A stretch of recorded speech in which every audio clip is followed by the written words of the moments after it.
We're joined now by the Treasury Secretary Jack Lew. Jack, welcome, Mr. Secretary. Welcome here this morning. You've worked so closely with the Chinese leaders.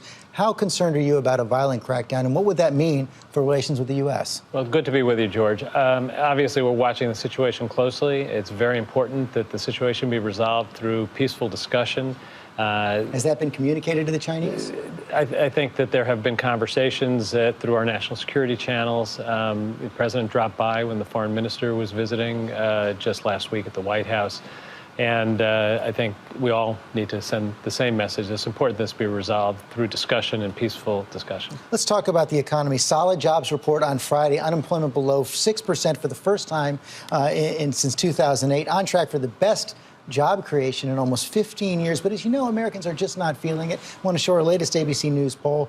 69% of Americans think the economy is not doing so well. Over half of the country disapproves of the job that President Obama is doing on the economy. Are you worried that at some point this lack of confidence becomes self-fulfilling? You know, George, I think there's no question but that the economy is moving strongly in the right direction. The jobs numbers on Friday were not just the first proof of that, but we've seen 6 months now of pretty sustained evidence of that progress.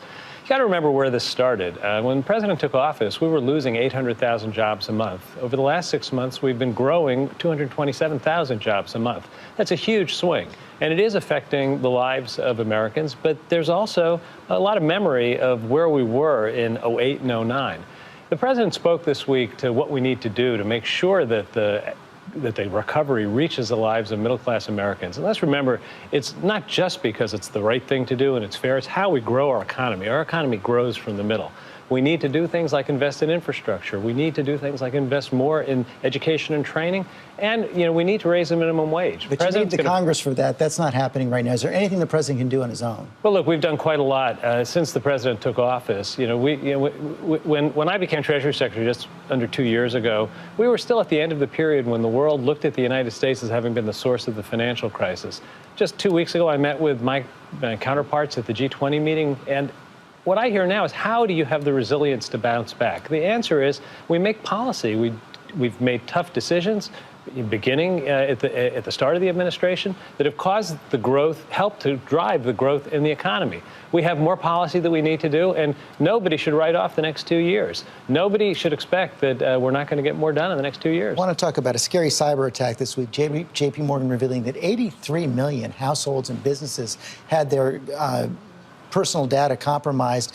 The New York Times reports that about 9 other financial institutions also had similar breaches, and they point the finger at hackers from Russia, even suggesting there may be ties to the Russian government. Is that the case? Look, George, the JP Morgan incident is under investigation, and I'm not going to comment specifically on that. But I will say this, George. We have made enormous efforts to bring attention to this and resources to this. The president has taken action through an executive order. I've spoken to it publicly as recently as the summer in New York, and I've met with CEOs in the financial sector quite regularly since becoming secretary. They're taking it seriously. I don't think there's a CEO in the financial sector that doesn't wake up in the morning with this on their mind. Now, the fact of the matter is that cyber attacks don't have to come from big, well-organized forces.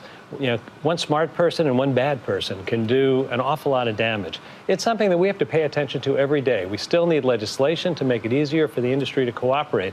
And one thing I will just caution is some of the things I've read confuse factors. Attacks are not the same as getting into a system.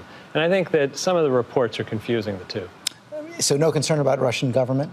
Look, we have a lot of concerns about the sources of attacks because there are many different sources, but I'm not going to comment on the specifics in JP. Final question. The NFL's been under a lot of scrutiny as well, including the fact that they still are considered a nonprofit, the NFL, for tax purposes, even though they've taken about $10 billion in annual revenue. Is that justified? I mean, baseball isn't a nonprofit anymore. The NBA isn't. So I will say that I've, like everyone else, paid attention to what's been going on in the NFL recently. I haven't paid attention to their tax status, so I can't comment specifically on it. The question of how they're organized is a question of whether they meet the legal requirements, and that's something that I some members of Congress are calling for it to be taken away. Yeah. So, look, I think that what clearly is in order is to do some soul searching about some of the things going on. Mr. Secretary, thanks very much for your time this morning. Good to be with you, George.